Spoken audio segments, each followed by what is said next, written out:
Hello viewers, we have with us Mr. Puneet who will answer questions on Bajrang Sena's merger with the Congress in Madhya Pradesh.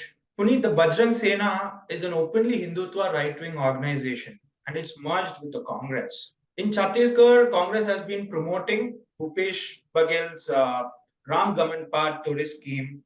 Is the Congress taking a rightward turn in these poll-bound states? In both Madhya Pradesh and Chhattisgarh, which are scheduled for elections at the end of this year, November, both the states, along with Rajasthan and Telangana, will have assembly elections.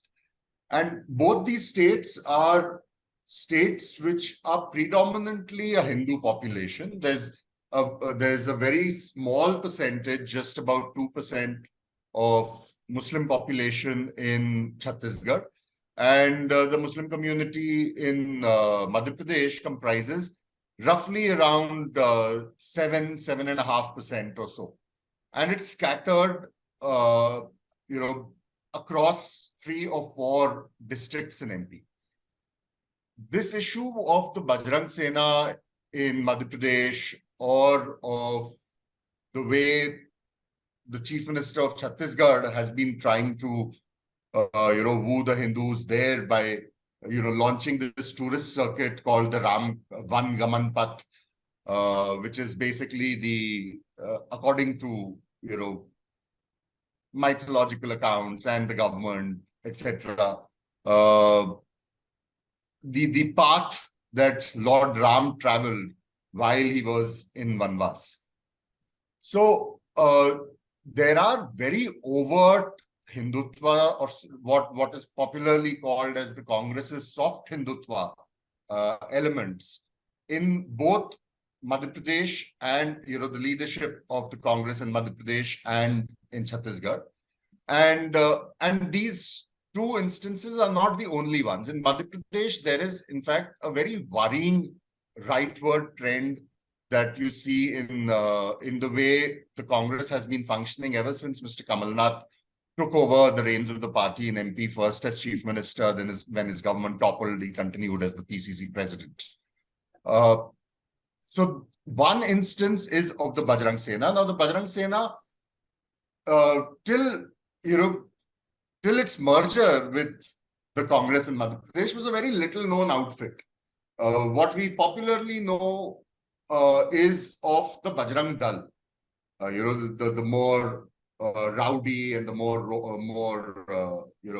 rabid Hindutva outfit. The Bajrang Sena operates in a very small portion of Madhya Pradesh, which is basically the districts of Bundelkhand.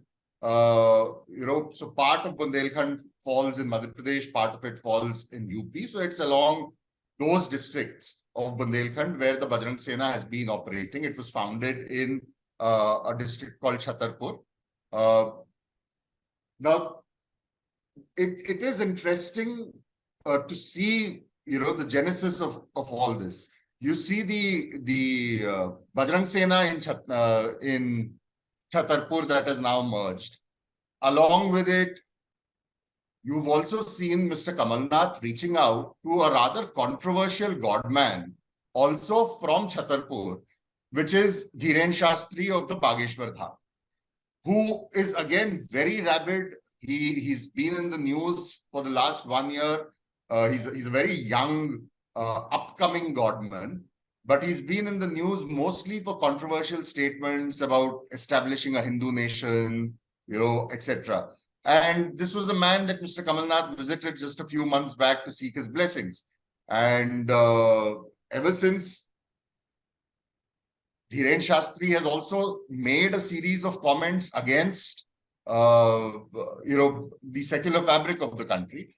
But we've not heard anything from Mr. Kamalnath or the Congress in Madhya Pradesh condemning those statements. So you see a very clear way of, in Madhya Pradesh Congress and Mr. Kamalnath's functioning, of being silent on issues of secularism while pandering to a kind of Hindutva or soft Hindutva politics. Similarly, in Chhattisgarh, although it's not been very brazen, but there is a soft Hindutva tilt where you see Mr. Bhupesh Bagel launching the Ram Vangaman Path scheme. Then one of his flagship schemes is of setting up and managing of the goshalas and procuring the cow dung from locals, the government procuring the cow dung from locals at a certain amount, which has become a very popular scheme.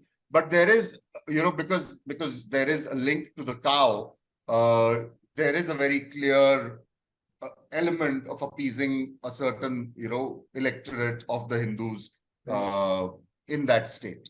So yes, I mean, there is a rightward shift, a rightward tilt. How much of it is going to eventually compromise the secular credentials of the party will also depend on the position that the Congress takes, in the following months. And also, if it manages to come to power in Madhya Pradesh and continues to be in power in Chhattisgarh, then how it deals with the issue of rabid Hindutva politics. Because if you look at the Bajrang Sena, they've made it very clear. They, in fact, the day when they merged with the Congress, they said that we campaigned aggressively for for Yogi Adityanath in the UP elections. We have been, conducting bike rallies for Gauraksha. So if, say, 6 months down the line, the Bajrang Sena goes out of hand and, there is a Congress government and the Bajrang Sena goes on a cow vigilantism spree, the kind that we've seen in the past in other parts of the state. What is the action that the Congress is going to take against them?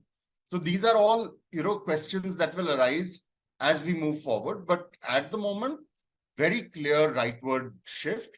And this is, again, in Madhya Pradesh, when you talk about Mr. Kamalnath, he is very unapologetic about flaunting his Hindutva identity. He calls himself a Hanuman Bhakt.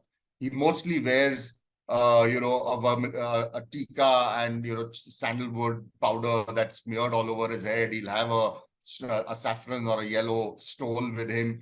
He's built a Hanuman statue in Chhindwara, which is his political bastion. And he constantly talks of himself as a Hanuman Bhakt, talks about, is open to giving slogans of Jai Shri Ram from political forum.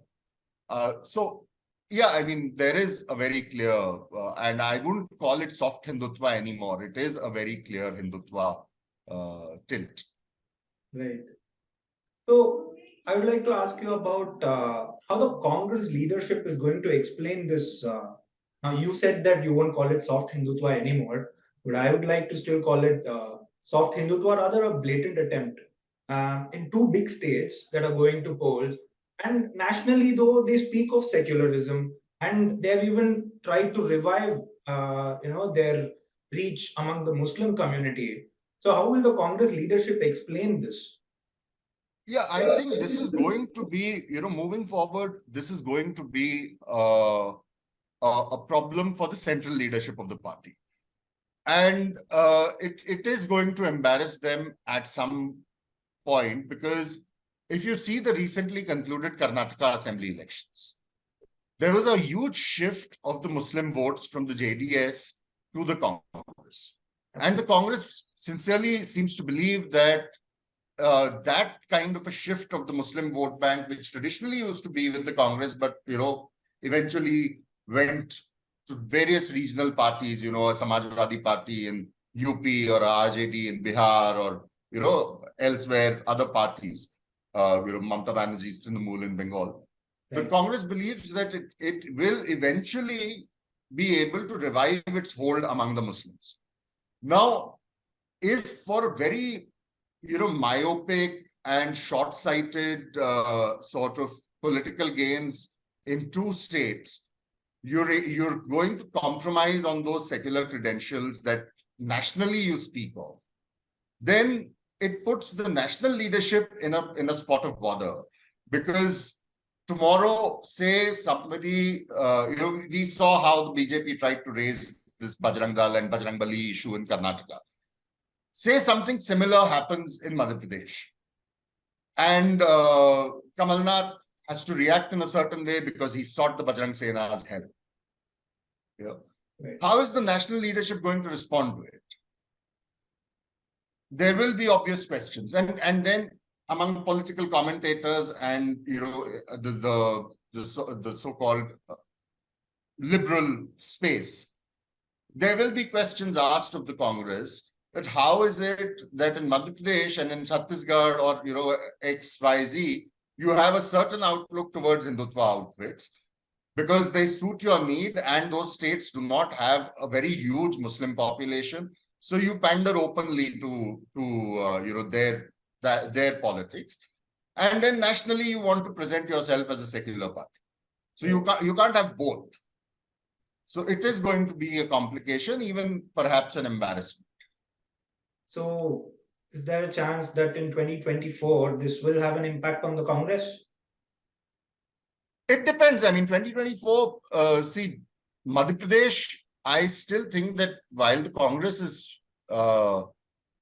is likely to perform very well in Madhya Pradesh in the assembly elections, I would not juxtapose that like I would not juxtapose the Karnataka elections on what would happen in Lok Sabha, because the factors for the Lok Sabha elections will be very different. But politically, there will be a problem with the narrative that the Congress tries to set. You've seen Rahul Gandhi on this Bharat Jodo talking about communal harmony, talking about Mohabbat Ki Dukaan, etc. How do you reconcile issues of Mohabbat Ki Dukaan and communal harmony when you are hand in glove with an organization that is openly saying we campaign for Yogi Adityanath, we talk about Gauraksha, So 2024, it becomes a complicated narrative for the Congress, because you can't have a very clear pro-Hindutva, pro-Hindu narrative on one hand, and then claim to be very secular and do this communal harmony politics and pluralism and all of that on the other, and expect the people to not call your bluff, and more than that, expect the BJP to not haul you over the coals for this. Right. So how has the BJP responded to this? Even though Bajrang Sena is a very small organization and they don't have much of a foothold, even though they have done some work for BJP, but how is the BJP reacting to this, like to this overall turn towards the right wing of the Congress? How is BJP taking it? See, so that is now the complications. The Congress believes that it has, by pandering to the Hindu politics and Hindutva identity politics in this fashion in Madhya Pradesh and Chhattisgarh, it has robbed the BJP of its, polarization plank. But and the BJP has so far been very dismissive. They've gone back to the very familiar things, plank of how can the Congress be pro-Hindu? This is a outfit that panders to the Muslims. It's pro-Muslim, it's pro-Pakistan, it's anti-national, and all of that. But the problem that I see is, if it remains at this level, it's fine. It becomes mostly a clash of rhetoric. The problem is when the BJP feels threatened in an election, it sort of adds action to rhetoric, and that is when you end up seeing communal clashes and a more visible communal polarization, and you see statements that are made which are made in public to incite violence or to incite a very aggressive reaction, if not violence, then at least a very aggressive reaction in rhetoric, but something that is not merely saying we are Hindus or we are Muslims or all of that. And so when the BJP, if the BJP feels threatened by this kind of Hindu outreach of the Congress in these two states, these are both states where, although the Muslim population is very small, and particularly in the case of Madhya Pradesh, despite the small Muslim population, you see the Muslim population concentrated in certain districts. And these are districts where you've seen trouble happening in the past. In fact, in the very recent past, you saw in Khargone and Khandwa, the two twin districts, where you had communal riots just about a year and a half ago. And there again, the Congress took a very dubious position because Mr. Kamalnath did not want to openly condemn, that kind of violence, because he thought it would polarize and he'll lose the Hindu votes.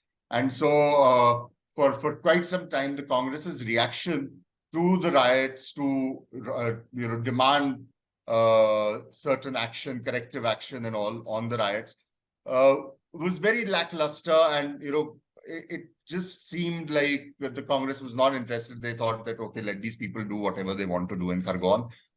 It doesn't impact us elsewhere, so why should we be bothered?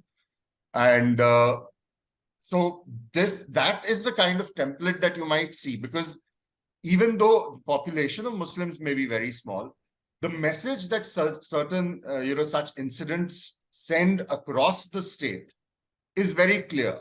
And that is of a very robust polarization on communal lines, which has helped the BJP in the past. And the BJP has employed it whenever it is caught, in a tight corner electorally.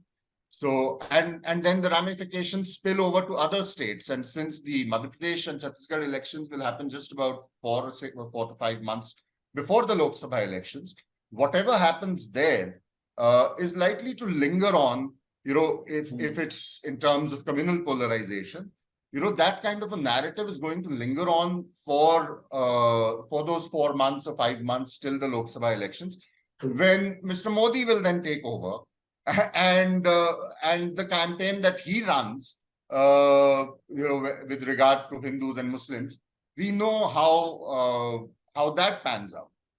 So you'll have possibly, and ironically, the Congress's campaign feeding into the BJP's campaign eventually in the Lok Sabha, if they go on this, if the Congress continues to be on this rightward tilt. That's an interesting take. And thank you so much for your time and answering all the questions on this interesting merger in Madhya Pradesh. See you soon. Thank you for watching. Thank you.